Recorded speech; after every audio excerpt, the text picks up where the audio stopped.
Let's start with a place that Jim Trotter has in his feed. He mentions Lamar Jackson. And he asked the question, are the Ravens crazy enough to trade Lamar Jackson? I think it's a great question because sometimes quarterbacks, specifically black quarterbacks, can be underrated. They bring things to the table that people really don't sense until it's too late. I think Lamar Jackson may be in that category. What do you think the Ravens are going to do with him? Well, first, should I refer to Jim as Boo Trotter or Jim Trotter? Because, I mean, you know, I know him as Jim, but the world is blowing up with Boo. Boo. Call him Boo. Okay, well, let me say this. Boo had some great reporting. It was a couple months ago where he's talking about he was at a Ravens game and a player had come up to him and told him that, look, Lamar's really hurt. Like, this is not something that, you know, it's just he can be on the field. He's really hurt. And, you know, I think Jim just tweeted it, but I remember when I was reading, I was thinking, well, yeah, you know, there's this impression out there among some people that this guy just doesn't want to play. Look, they tore down everything that they did offensively and built it around his skill set. And the guy became the second quarterback in NFL history to be the AP MVP unanimously. The only other guy is Tom Brady to win it unanimously. So when you look at that, it would seem to be completely insane to get rid of this guy who you have structured everything around. Now, you know, look, every team tries to build around their quarterback, especially if they have a franchise guy. But it was more so with this guy, maybe than any team in NFL history, because they literally tore down everything they did with Flacco and built a system that was going to accentuate everything he does well. So, yeah, it would be crazy, you think. But then the other side of the argument is, you know, that line about your best ability is your availability. And he has not been available the last 2 years. I still think that they're going to try to find a way to work this out in the long run. I mean, I assume he gets tagged and you go from there, but I don't see how they move away from him yet, because granted, he's had injury problems, but he's still such a dynamic player. And again, the whole thing was torn down and built around him.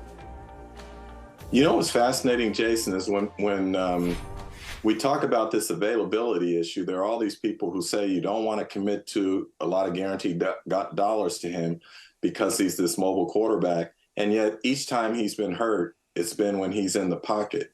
So some of it is so incongruous, if you will, from that standpoint. But I'm on board 1,000%. No offense has been built more around one individual than the Ravens unit has around Lamar Jackson. The other thing here I would say, too, is if you are truly going to commit to him, then I think you do have to get him a couple of playmakers on the outside to balance out this offense. And I think you will see Lamar go to another level. And lastly, I'll just say this, and Jason can comment on it if he likes. It seems silly to me that you would entertain trading him simply based on money, right? And to say, as Bisciotti has said, that he's upset with the Browns that they gave Deshaun Watson that fully guaranteed $235 million deal. And a number of owners were upset with Jimmy Haslam and Dee Haslam for doing that. But if you have a talent like Lamar Jackson at the most important position on the field, just my opinion, you don't let money become the factor in making a business decision as it relates to whether you succeed or you fail on the field. And so from that standpoint, if they were to move him because of that, it would be silly to me. And it would also require a complete reboot, you know, in terms of who are you going to bring in and then try and build an offense around that person. And how long does that take if, in fact, whoever you bring in can play to the level that Lamar Jackson has shown he can play at.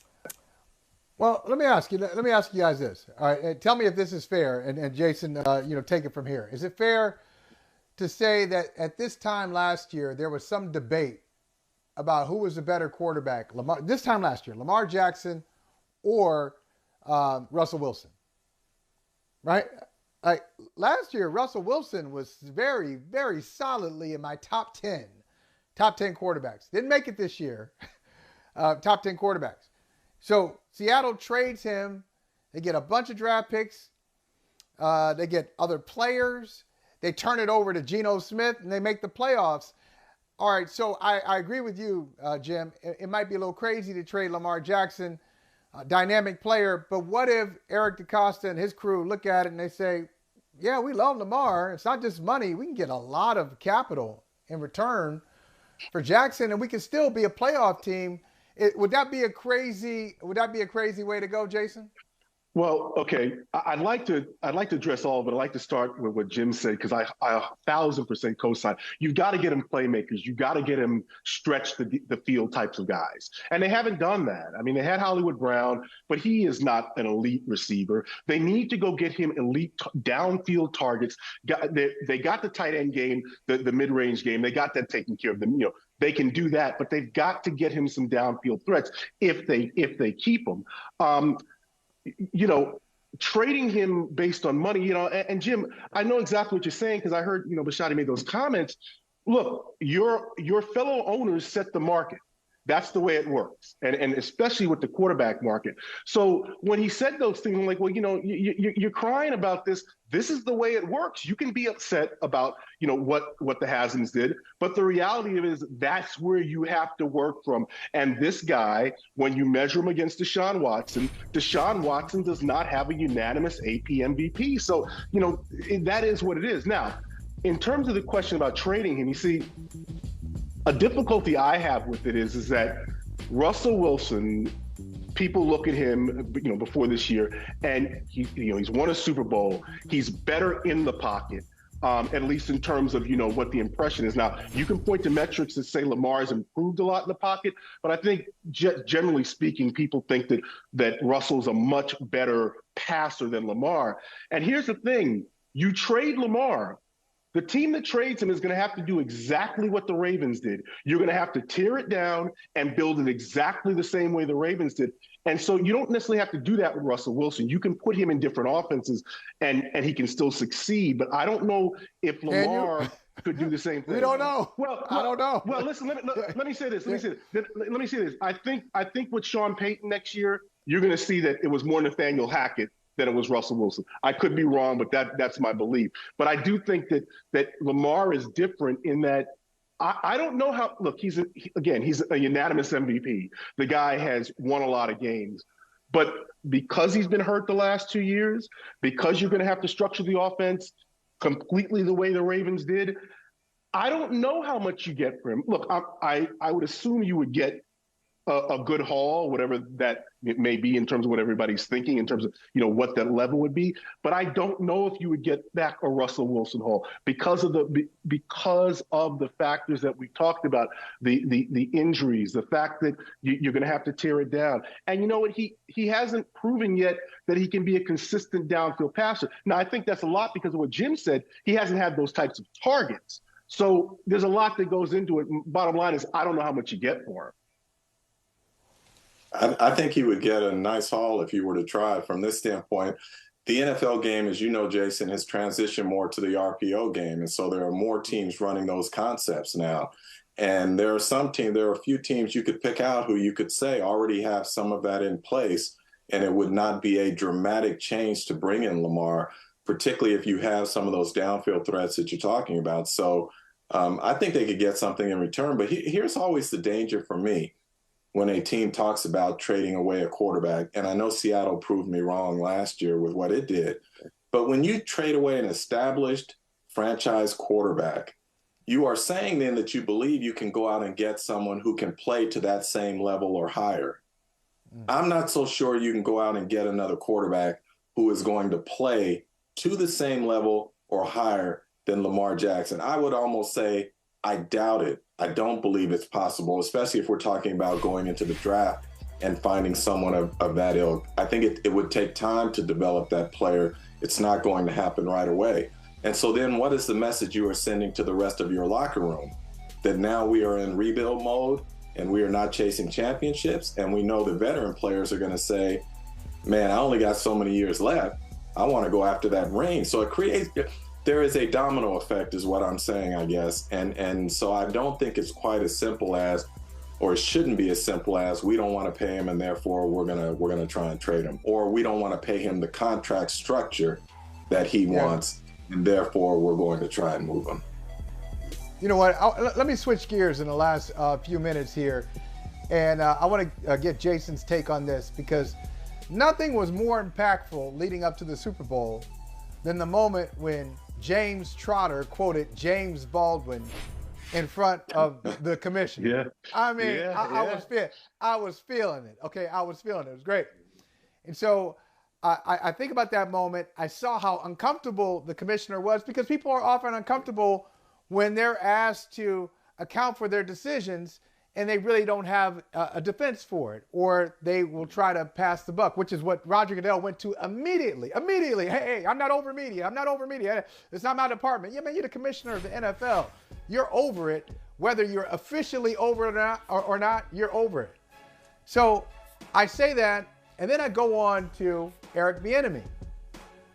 And I had a conversation with one of my colleagues who happens to be white a few days ago.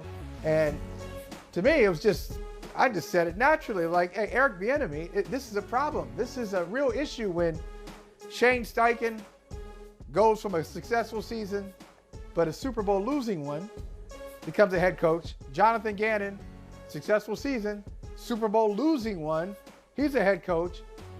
And this man right here wins his second Super Bowl title in 4 years and has to wonder, do I stay in Kansas City as an OC, or do I go somewhere else as an OC because I need that to catapult me to a head coaching position? And I complained about this, and the colleague said, could it be something other than race? I said, I don't think so. He said, it's got to be something else. So let me ask you. Jason, start with you, and then Jim, take it over. Is there anything beyond race that is keeping Eric Bieniemy from a head coaching slot? All you have to do is look at the history of Andy Reid and his offensive coordinators. Justin KC, Matt Nagy, Doug Peterson. They had the same play calling structure, the same offensive install structure that they currently have. Both of those guys got head jobs. Matter of fact, Peterson is now on his second job. And I suspect, and I tweeted this today, if EB does leave, or if the situation changes there, Nagy will become the offensive coordinator. He's now a senior assistant quarterbacks coach. Nagy becomes the offensive coordinator. The Chiefs will go back-to-back next year, and then Nagy will get another job after winning that Super Bowl. Because the reality of it is, successful coordinators on successful teams, if they are white, they get hired as head coaches. I mean, Kevin O'Connell, he leaves Washington, he goes to the LA Rams, he's there for 1 year, doesn't call plays. Sean McVay calls the plays. He gets the Minnesota job. Raheem Morris doesn't get a job, okay? The coach in San Diego, not San Diego, Los Angeles with the Chargers. He's McVay's defensive coordinator for a year. He gets that job. Why? Because these owners look at successful coordinators under rock star coaches, and they give them jobs if they are white. You look at the situation with the Eagles. They lost the Super Bowl. Eric Bieniemy came up with those plays off of those jet sweeps where the Chiefs had two uncovered wide receivers walk into the end zone with nobody 10 yards around them. That was a wrinkle that EB saw on film, and they put it in, and it worked brilliantly. Well, the guy who didn't get either one of those plays covered, the same play, just on opposite ends of the line, he gets a head job. So what are we talking? Look, I'm not one of these people who cries racism everywhere, but when it's racism, it's racism. What do you say, Jay? Look, I know JR's got to take off real quick, and I'll say he's absolutely right. And I will say this to you, as I've always said, it is not a league issue, it is an ownership issue.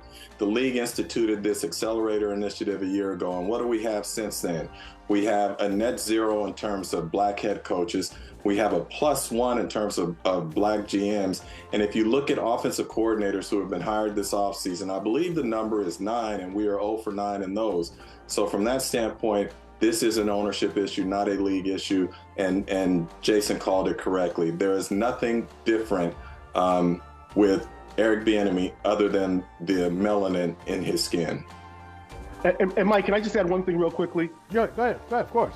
Yeah, Jim and I have talked about this through the years, and I remember when I first started covering the NFL, and I was talking to Jim about these things when I became a national writer. Like, I was looking at it from the perspective of the league, and Jim always made it clear to me, no, and he was right. It's a club issue. It's at the club level.